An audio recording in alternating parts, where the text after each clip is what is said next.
Hello everyone, welcome back to our channel. सबसे पहले तो मैं आप लोगों को I want to request all of you those who have not subscribe to my channel, please subscribe to my channel. भाई देखिए, जिन्होंने सब्सक्राइब नहीं किया है काफ़ी टाइम से चैनल को फॉलो कर रहे हैं तो प्लीज़ सब्सक्राइब कीजिए ताकि आपको रेगुलर वीडियोज़ के बारे में पहले जैसे आए तो उसके अलर्ट आपको मिल जाए। ठीक है, तो अभी जो है इससे पहले जो है हम चैप्टर में डिस्कस कर रहे थे, चैप्टर नंबर 3 के अंदर क्लास 12 का chapter number 3, theme number 3, kinship, caste and class. इस चैप्टर में हम इससे पहले डिस्कस कर चुके थे किस तरीके की किंगशिप सिस्टम था, और उसके बाद में हम इससे पहले वाले पार्ट में कास्ट सिस्टम कैसे डेवलप हुआ और वर्नास के अकॉर्डिंग कैसे क्लासीफाई किया गया और कैसे उसके अंदर डिवीजन किया गया और कैसे अलग अलग लोगों के अलग अलग काम यहाँ पे बताए गए। इस वाले जो पार्ट है इसके अंदर हम आगे बढ़ते हैं कि किस तरीके से आगे जो और भी ज़्यादा ब्राह्मण्स ने इसको एलोबरेट किया वर्ना सिस्टम को, या वर्ना सिस्टम के अलावा भी कैसे जो लोग उसके अंदर फिट नहीं होते थे, या फिर कैसे एक और सोसाइटी जिसको अनटचेबल्स कहा जाता था। भाई देखिए, in a society one of the section is considered untouchable और अनप्योर। ठीक है, they are considered as untouchables और they are considered as unpure. How these communities, कि भाई कैसे ये जो कम्युनिटीज़ थी इनको कैसे क्या क्या काम इसके अकॉर्डिंग, मनुस्मृति के अकॉर्डिंग या शास्त्रार्थ के अकॉर्डिंग क्या क्या काम उनको बता रखे थे या क्या क्या चीज़ें थी। तो ब्राह्मण जो थे, कुछ कम्युनिटीज़ थी जो पूरी की पूरी आउटसाइडर्स थी, या फिर कहने का मतलब जो वर्ना सिस्टम के अकॉर्डिंग या उसके बिल्कुल बाहर थी, उसको अनटचेबल्स या एस्पर्स, या फिर जिनको छुआ ना जाए। ठीक है, जिनके छूने को भी कहने का मतलब पॉलिटिक माना जाए, कहने का दूषित माना जाए, ऐसी एक कम्युनिटी को माना करते थे। उन्होंने बोला कि ब्राह्मण जो हैं भाई उनका काम है किसी प्रकार का रिचुअल्स करवाना, किसी प्रकार का कुछ ऐसे काम करना। तो कहने का मतलब जो उनका काम था भाई, जो उनका काम था उसको प्योर माना जाता था। और लेकिन कुछ जो कम्युनिटीज़ थी उनको ऐसे माना जाता था कि वो किसी प्रकार का अनप्योर काम करते हैं, उनको अनटचेबल्स कहा जाता था, अछूने योग्य, क्योंकि उनका जो काम था वो बहुत पॉल्यूटिंग होता था। भाई पॉल्यूटिंग कैसे होता था? उनका काम होता था मुर्दों को उठाना या मुर्दों की बॉडी को स्क्वेंच करना या फिर उसको जलाना। जैसे जिसका कोई कहने का मतलब उत्तराधिकारी या फिर जैसे कोई होता नहीं था ऐसी बॉडीज़ को, लावारिस बॉडियों को जलाना या जानवरों को जलाना या जानवरों को उठाना या जानवरों का सेवन करना। भाई ऐसी ही कम्युनिटीज़ को जो था यहाँ पे जो ऐसा काम करती थी उसको चांडाल्स भी कहा जाता था। अनटचेबल्स जो कम्युनिटी थी इसमें सबसे लोअर जो था उस कम्युनिटी को चांडाल्स कहा जाता था। भाई ये जो कम्युनिटी थी सोशल हायरार्की में सबसे निचले लेवल पे, वेरी बॉटम लेवल पे उनको रखा गया। उनको टच करना या छूना या देखना भी, भाई उनको अगर देख लेना या देख लिया जाए तो भी ब्राह्मणों के द्वारा उसको पॉल्यूटिंग माना जाता था, अशुद्ध माना जाता था। ठीक है, मनुस्मृति के अंदर जो चांडाल्स हैं भाई किस तरीके से काम करेंगे, क्या करेंगे, कैसे रहेंगे, उसके बारे में बड़े पैमाने पे वर्णन है, कैसे सारी चीज़ें होंगी। देखिए, हम पूरा वर्ना सिस्टम के बारे में डिस्कस कर रहे हैं। वर्ना सिस्टम में सबसे नीचे लोअर जो थे वो अनटचेबल्स को रखा जाता था, कैसी चीज़ें थी वो हम देख रहे थे। भाई इन लोगों को गांव के बाहर रहने को बोला जाता है क्योंकि वो बहुत पॉल्यूटिंग उनको कंसिडर किया जाता था, दूषित हैं। भाई उनको देखना भी एकमात्र से कहने होता पॉल्यूटिंग माना जाता था, तो उनको बोला गया कि वो बाहर रहें। एंड यूज़ डिस्कार्डेड यूटेंसिल, उनको बोला गया कि भाई जो बर्तन हैं वो छोड़े हुए, कहने होता खराब, उनके द्वारा किसी के द्वारा रिजेक्टेड बर्तन यूज़ करें। देखिए कितना रिजिड सिस्टम था, कैसी कैसी चीज़ें यहाँ पे कर रखी हैं कि बर्तन है पुराने यूज़ करेंगे या फिर मुर्दों के कपड़े पहनेंगे या फिर लोहे के ऑर्नामेंट पहनेंगे, औजार भी मतलब कि किसी प्रकार के आभूषण भी पहनेंगे तो लोहे के यहाँ पे देखिए, और मुर्दों के बर्तनों के अंदर खाना खाएंगे या मुर्दों के कपड़े पहनेंगे या मुर्दों के जो कहने का तो बर्तन फेंके हुए होते हैं उनको उठाएंगे। तो कहने का तो ये सारी की सारी चीज़ें थी। प्लस साथ साथ एक चीज़ और, भाई वो गाँव के अंदर ऐसे ही नहीं आ सकते थे भाई, या तो रात को आते थे या फिर आते भी थे तो भाई उनको बोला गया कि जब भी आएँ they are asked to produce some kind of special sound, या ढोल नगाड़े हुए बजाते हुए आएँ या फिर पहले इसके बारे में बताते हुए आएँ कि वो आने वाले हैं। भाई उनका ये काम था कि भाई जो मुर्दे जो जिनकी डेथ हो जाती थी, जिनका कोई नहीं होता था, उनके लिए काम करते थे। प्लस वो एग्जीक्यूटर्स, भाई किसी को मारने का काम होता था या फिर ऐसा होता था, उसका काम भी उन्हीं को दिया जाता था। कहने वाला सोसाइटी में सबसे बेकार काम जिसको अनप्योर माना जाता है वो उन्हीं को दिया गया। इसके बारे में एविडेंट जो जानकारी, भाई ऐसा सिस्टम हमारे इंडिया में फॉलो होता था या हमारे वर्ना सिस्टम के अकॉर्डिंग ऐसा सिस्टम बना रखा था, इसकी जानकारी 2 ट्रैवलर यहाँ पे आए हैं। ठीक है, अलग अलग टाइम पीरियड में, एक 5th सेंचुरी में आए हैं, एक अलग आए हैं 7th सेंचुरी में। तो उन्होंने इसके बारे में बताया कि इस कम्युनिटी के बारे में पूरे बड़े पैमाने पर डिस्कस किया है कि सारी उनको ऑब्जर्व किया, बताया कि कैसी कम्युनिटी यहाँ पे रहा करती थी।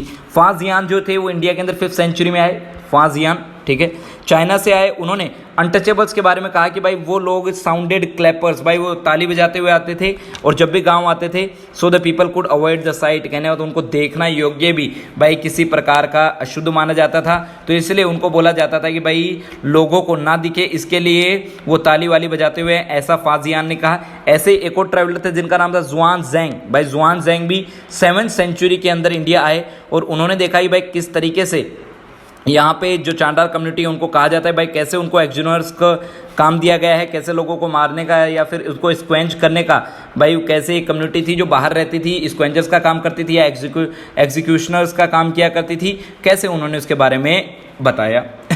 देव कई बार जो इंस्टेंसेस हैं चांडाल्स हैं, उन्होंने इस सिस्टम को, उन्होंने ये भी बताया कि जो चांडाल कम्युनिटी के लोग हैं उन्होंने इस सिस्टम को मानने से, शास्त्रार्थ का जो सिस्टम है उसको मानने से भी उसके खिलाफ अपोजिशन भी दिखाया है, उसके खिलाफ प्रोटेस्ट भी किया है। सारी की सारी चीज़ें जो हैं उनके द्वारा लिखी गई। कैसे हमने देखा कि यहाँ पे कैसे वर्ना सिस्टम था, वर्ना सिस्टम के अकॉर्डिंग कैसे डिवीजन कर रखा था, वर्ना सिस्टम में सबसे नीचे या फिर अलग से ही सबसे एक अलग कम्युनिटी अनटचेबल्स की बना दी गई थी, अनटचेबल्स को कैसे काम दे दिए गए थे, सारी चीज़ें हमने देखी। उसके बाद में देखिए बर्थ के अकॉर्डिंग भाई संसाधन, भाई रिसोर्सेज, भाई की how status and resources are granted according to birth, ठीक है, भाई जन्म के हिसाब से भाई किस तरीके का आपका जन्म है, भाई उस तरीके से भाई आपका जेंडर क्या है। दो तरीके का यहाँ पे डिवीजन किया गया है रिसोर्सेज या स्टेटस का, दो तरीके का स्टेटस दिया गया है या दो तरीके से रिसोर्सेज का डिवीजन किया गया है। एक तो on the basis of gender, भाई समाज के अंदर आपको कैसी पोजीशन मिलेगी, भाई उसका जो इकोनॉमिक रिसोर्सेज कैसे मिलेंगे, उसका जो पूरा क्राइटेरिया है वो दो तरीके से डिसाइडेड किया गया है।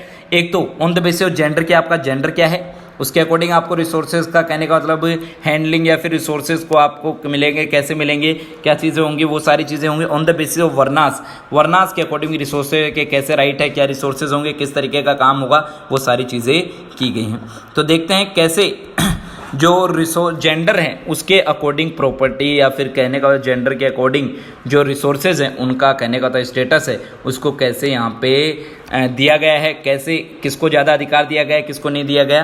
तो कहने का जो हमारी जो मनुस्मृति है या किसी प्रकार की जो बुक्स हैं उसके अंदर जो रिसोर्सेज हैं उसके रिगार्डिंग, जेंडर के रिगार्डिंग जो रिसोर्सेज का जो डिवीज़न है उसके ऊपर बहुत कॉन्फ्लिक्ट है।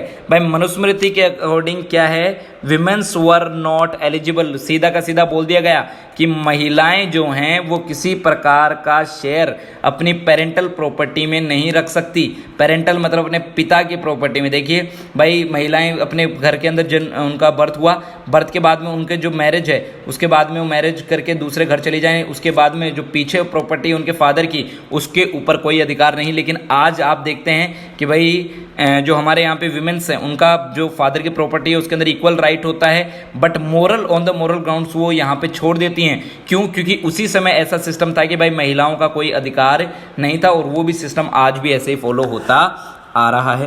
पेरेंटल प्रॉपर्टी जो है वो उसके बेटों में भाई बांटी जाती है और उसके बाद में उसके बेटों के उसके बाद में उसके पास शेयर दे दिया जाता है, ठीक है। लेकिन थोड़ा सा स्पेशल शेयर जो है वो स्पेशल शेयर जो है एल्डेस्ट को या सबसे बड़े बेटे को यहाँ पे मिलता है। इसका थोड़ा सा यहाँ पे चीज़ें मेंशन की गई हैं। लेकिन women's does not have any right on the father's property या पेरेंटल प्रॉपर्टी। लेकिन ये चीज़ ज़रूर थी कि भाई महिलाओं को अगर कुछ गिफ्ट मिले, जैसे भाई हम जो कन्यादान होता है, कन्यादान के अंदर महिलाओं को जो चीज़ें मिलती हैं भाई उसको वो उसको रख सकती हैं, वो उसके पास उसको कंट्रोल कर सकती हैं। कहने the occasion of marriage as स्त्री धन, भाई उनको शादी के दौरान कन्यादान या स्त्री धन के रूप में जो चीज़ें मिलती हैं वो उसको कंट्रोल कर सकती हैं।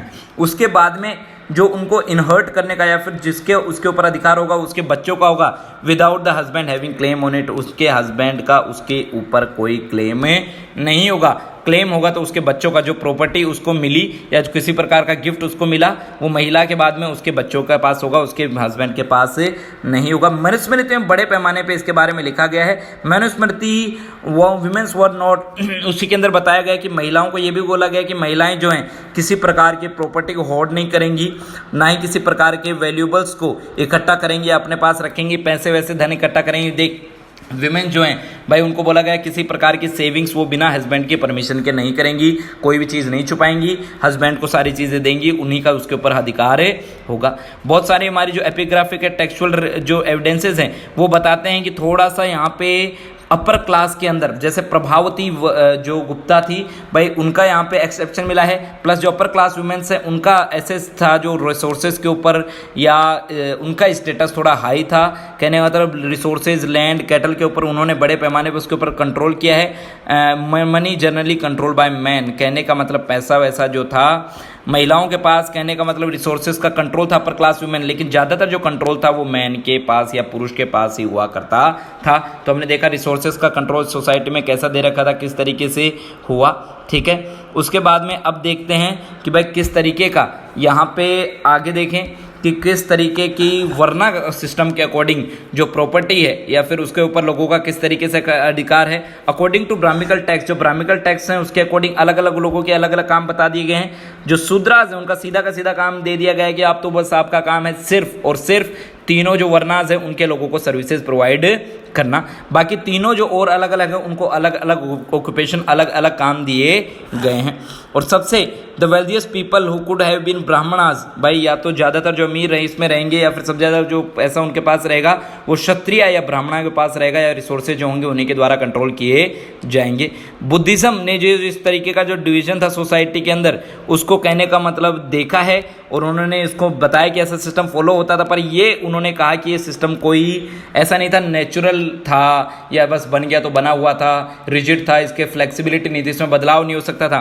व्यक्ति जो हैं बहुत सारे लोग हैं उन्होंने इस सिस्टम को रिजेक्ट किया है, उन्होंने अपनी कंडीशन मतलब उन्होंने उसको इम्प्रूव करने का प्रयास किया है। भाई ऐसे सिस्टम को भाई higher status on the basis of birth का जो नोशन ब्राह्मण्स के द्वारा दिया गया कि भाई हम हाई बर्थ क्लास के अंदर बॉर्न हैं इसलिए हमें हाई स्टेटस मिलना चाहिए, हाई कंट्रोल रिसोर्सेज का मिलना चाहिए, वेल्थिएस्ट भी हम ही होंगे, ऐसा बुद्धिज्म के अंदर पूरा का पूरा इसका पोषण मिला है। इसीलिए बहुत ज़्यादा लोगों ने lower caste specially lower class के पीपल ने इसको अडॉप्ट किया है बुद्धिज्म को।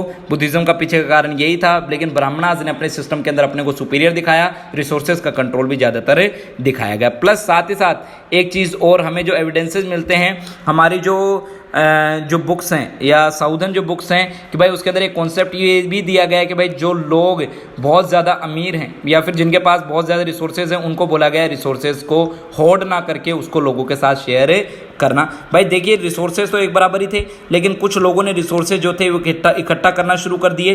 भाई लालची लोग हो गए, इस तरीके से हो गए, लेकिन एक कॉन्सेप्ट दिया गया जिससे बोला गया कि भाई लोगों को ऐसे रिसोर्सेज जो संसाधन हैं उनको सब लोगों के साथ शेयर करना चाहिए। देखिए संगम जो हमारी तमिल संगम जो लिटरेचर है उसके अंदर बोला गया कि economic social relationship suggest that while there were differences कि भाई अंतर होंगे अमीर गरीब के, लेकिन जिसके पास ज़्यादा रिसोर्सेज होंगे उनको दूसरे लोगों के साथ या पुअर लोगों के साथ उन रिसोर्सेज को शेयर करना चाहिए, ऐसा यहाँ पे बताया गया। कहने का हमें कॉन्सेप्ट मिलता है कि भाई जिसके अंदर शेयरिंग ऑफ प्रॉपर्टी के भी एविडेंसेस यहाँ पे मिलते हैं या वर्नास के अकॉर्डिंग या उसके मनुस्मृति के अकॉर्डिंग उसको शेयर करने को पुअर लोगों के साथ बोला गया, ठीक है। उसके बाद में सोशल डिफरेंस कैसे आया, कैसे बना, कैसे क्रिएट हुआ, कहने का था यहाँ पे एक चीज़ होगी कि भाई कैसे राजा का जो सिस्टम है वो इवोल्व आउट हुआ और कैसे मनुष्य ने अपने अकॉर्डिंग इंस्टीट्यूशन बनाए और कैसे उनके अंदर बदलाव किया। इसकी जो जानकारी हमें शुत्ता पितिका से मिलती है। भाई Sutta Pitaka is one of the book related to Buddha,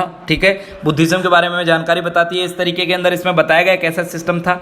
भाई जो सिस्टम जो किंगशिप का जो सिस्टम है वो ह्यूमन चॉइस के अकॉर्डिंग है भाई, with taxes as form of payment for service render by the king, और इसके अंदर किंग को ऊपर रखा गया और किंग को टैक्स दिया जाता था कि जो उसने सर्विसेज दी। समटाइम इट रिवेल इसके अंदर ये भी बोला गया कि मनुष्य ने अपने इकोनॉमिक फ़ायदे के लिए या सोशल रिलेशन के अकॉर्डिंग ऐसे सिस्टम को बिल्ट आउट किया। इसके साथ साथ इट ऑल्सो रिकॉग्नाइज, इसमें यह भी बोला गया कि ह्यूमन बीइंग जो हैं वो खुद ऐसे, भाई मनुष्य ने खुद ने ऐसे सिस्टम बनाए और खुद ही इसमें बदलाव करता है। जैसे भाई उन्होंने राजा का सिस्टम खुद ने बनाया है, या राजा को जो कहने का मतलब जो सिस्टम है या इंस्टीट्यूशन है, किंग को जो स्ट्रॉन्ग करने का सिस्टम है लोगों के द्वारा किया गया। लोग उसको चुनते थे, बदले में उनको टैक्सेस ये सब देते थे, लेकिन बाद में इस सिस्टम में बदलाव हुआ।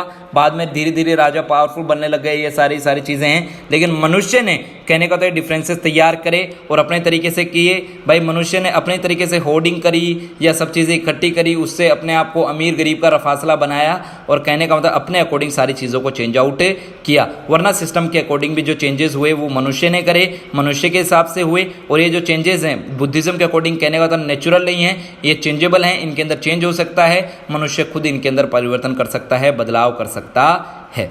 तो इतनी चीज़ें मुझे उम्मीद है आप लोगों को समझ आई होगी। कैसे यहाँ पे एक और सेक्शन था, कैसे उनके साथ भेदभाव होता था, क्या चीज़ें होती थी, किस तरीके का रिसोर्सेज पे व पावर पे या स्टेटस पे किस तरीके का विमेंस का या वर्नास का कंट्रोल हुआ करता था, किस वर्णा को क्या काम दिया गया, किस तरीके से दिया गया, विमेंस के क्या काम बताए गए, विमेंस को किस तरीके से प्रॉपर्टी होल्ड करने का अधिकार यहाँ पे दिया गया है, सारी चीज़ें हमने देखी।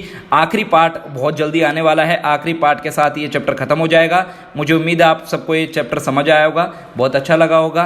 तो thank you so much for watching the video, thank you so much for giving time. Please like share subscribe my channel, please इसको पसंद कीजिए, मतलब इसको अप्रिशिएट कीजिए मेरे जो कंटेंट है।